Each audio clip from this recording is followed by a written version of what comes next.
ধন্যবাদ মাননীয় স্পিকার। আলহামদুলিল্লাহ, সালাতু ওয়াসসালামু আলা রাসূলিল্লাহ। মাননীয় স্পিকার, আমি আমার বাজেট বক্তৃতায় এই বাজেটের পদ্ধতিগত কিছু ত্রুটির ব্যাপারে আলোচনা করেছিলাম।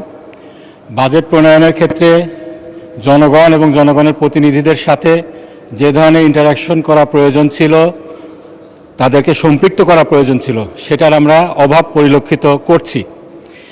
শুধুমাত্র বাজেট বিল, অর্থ বিল সেটাই না, অন্য যে কোনো বিলের ক্ষেত্রে বিশ্বের বিভিন্ন দেশে যেখানে গ্রিন পেপার, হোয়াইট পেপার দিয়ে জনমত যাচাইয়ের প্রচলন রয়েছে, আমাদের দেশে আমরা দেখছি সেখানে আমাদের সংসদ সদস্যদেরকে যেদিন বিলটা উত্থাপিত হয় সেদিন বিলের কপি দেওয়ার মতো ঘটনা প্রতিনিয়ত আমরা দেখতে পাচ্ছি।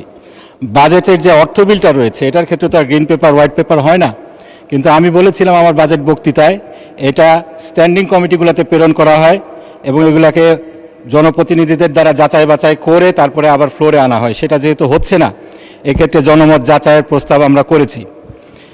আরও যেটা বলতে চাই মাননীয় স্পিকার, এই বাজেট নিয়ে জনমনে কিছু কনসার্ন রয়েছে। কালো টাকাকে সাদা করার বিষয়ে যে বিষয়টা রয়েছে 151 ধারাতে, সে ব্যাপারে মাননীয় প্রধানমন্ত্রী আজকে রিকোয়েস্ট করেছেন এটা যেন উইথড্র করা হয়।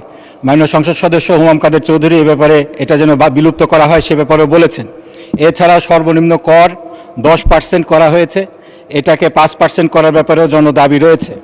সরকারি দল বলছে এটা যুগান্তরকারী, অন্যদিকে অনেকে বলছেন এই বাজেট গরিব মারার বাজেট। সেক্ষেত্রে জনমত যাচাইয়ের জন্য এই বিলটাকে যদি দেওয়া হয় তাহলে এটা জনগণ আসলে এটাকে গ্রহণ করছে কিনা এই ব্যাপারে আমাদের সুস্পষ্ট একটা ধারণা আমরা পেতে পারি।